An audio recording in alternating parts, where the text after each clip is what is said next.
Assalamualaikum warahmatullahi wabarakatuh. Pada kesempatan kali ini, saya akan mempresentasikan hasil tugas dari mata kuliah Bahasa Indonesia, di mana isi dari presentasi ini menjelaskan kesimpulan pertama dari jurnal ilmiah, kemudian kesimpulan kedua dari jurnal ilmiah kedua, dan kesimpulan ketiga dari jurnal ilmiah ketiga. Selain itu, ada ulasan yang pertama, kedua, serta ketiga.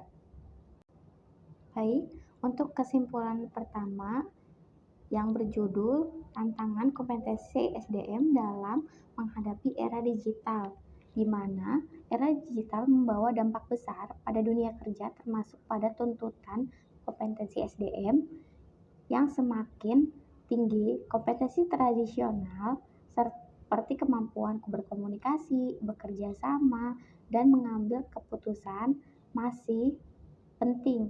Namun kini tambah dengan kemampuan teknologi seperti kemampuan data analitik, pengembangan aplikasi, dan digital marketing. Kemudian SDM juga perlu berperan aktif dalam mengembangkan diri dan meningkatkan kompetensinya, termasuk dalam hal belajar mandiri, memperluas jaringan, dan memanfaatkan teknologi yang tersedia.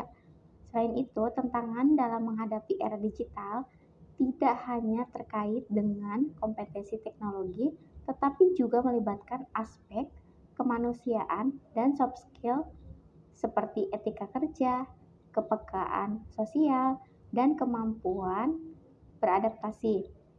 Kemudian, kehadiran era digital dapat memunculkan perubahan dalam struktur organisasi dan tuntunan pada fungsi SDM, termasuk dalam hal pengembangan budaya inovasi, kolaborasi antar departemen, dan penggunaan teknologi untuk meningkatkan produktivitas dan kinerja organisasi.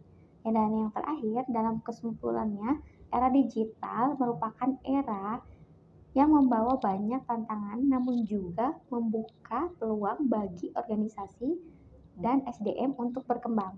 Dalam menghadapi tantangan tersebut, perlu adanya kolaborasi antara organisasi dan SDM untuk memenuhi kebutuhan kompetensi yang diperlukan. Baik, untuk kesimpulan yang kedua, yang berjudul dari artikel Keseimbangan Kehidupan Kerja Mewujudkan Kesejahteraan Karyawan Melalui Manajemen SDM yang Berkelanjutan.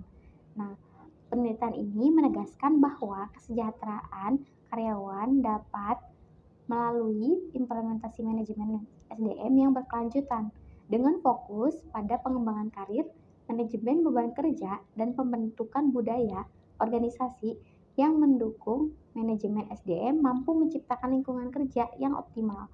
Integrasi berkelanjutan dalam kebijakan SDM menjadi kunci dalam menciptakan keseimbangan antara kehidupan kerja dan kehidupan pribadi, memberikan dampak positif pada motivasi, keterlibatan, dan kesejahteraan karyawan sehingga berkontribusi pada kesuksesan jangka panjang organisasi.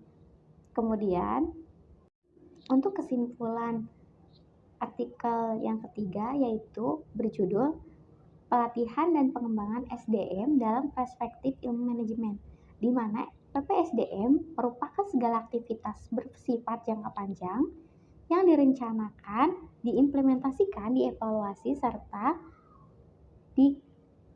dikembangkan kemudian oleh organisasi atau perusahaan demi peningkatan pengetahuan, kompetensi, keterampilan, serta potensi SDM guna menghadapi segala dinamika perubahan dan tantangan dunia usaha atau bisnis dalam segala upaya mencapai tujuan organisasi atau perusahaan yang telah ditetapkan sebelumnya.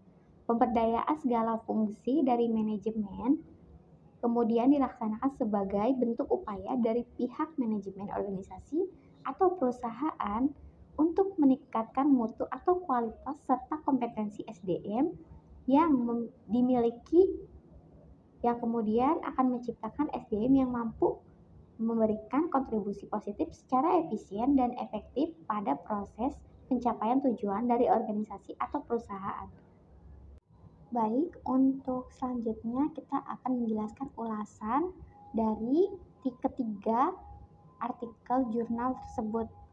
Yang pertama, yaitu didasarkan pada kajian teori, literatur review, artikel yang relevan, dan pendekatan kualitatif, bahwa tantangan kompetensi SDM dalam menghadapi era digital diantaranya resistensi karyawan terhadap perubahan, kurangnya pengaplikasian teknologi dalam aktivitas kerja sehari-hari dalam perusahaan, kemudian serta adanya inovasi teknologi suatu lowongan pekerjaan yang akan tergantikan sehingga berakibat pengangguran tenaga kerja.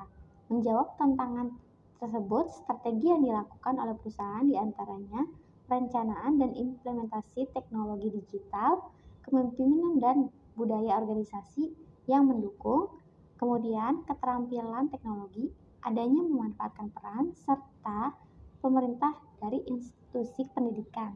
Bentuk kompetensi SDM yang diharapkan mampu menghadapi tantangan di era digitalisasi, di antaranya pengembangan SDM melalui pendidikan, kualitas kompetensi, kreativitas, inovatif, dan mandiri. Pengembangan kompetensi SDM yang bersifat soft skill, hard skill, social skill, dan mental skill. Kemampuan SDM cepat beradaptasi, kemampuan SDM berkomunikasi secara teknologi, kemampuan SDM menganalisis data, kemudian kemampuan SDM manajemen waktu dan tugas, serta kemampuan kepemimpinan dan pengembangan diri SDM. Selanjutnya, untuk ulasan kedua daripada artikel yang kedua juga, yaitu dari hasil penelitian ini disarankan agar organisasi yang lebih memprioritaskan implementasi kebijakan manajemen SDM berkelanjutan. Penting untuk mengembangkan program pengembangan diri yang komprehensif, menerapkan kebijakan fleksibilitas kerja, dan membentuk budaya organisasi yang mendukung kesejahteraan karyawan. Integrasi konsep berkelanjutan dalam setiap kebijakan SDM juga diusulkan dengan mengedepankan tanggung jawab sosial perusahaan, keberlanjutan lingkungan, dan partisipasi karyawan dalam inisiatif-inisiatif berkelanjutan.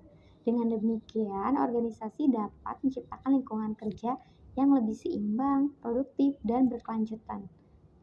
Untuk ulasan yang terakhir yaitu dengan adanya tata kelola PPSDM yang efektif dan efisien, organisasi atau perusahaan kemudian mampu memanfaatkan peluang untuk meningkatkan kompetensi SDM sehingga berkontribusi besar terhadap peningkatan kinerja organisasi atau perusahaan yang kemudian memberikan peluang terhadap pencapaian tugas atau organisasi perusahaan yang telah ditetapkan.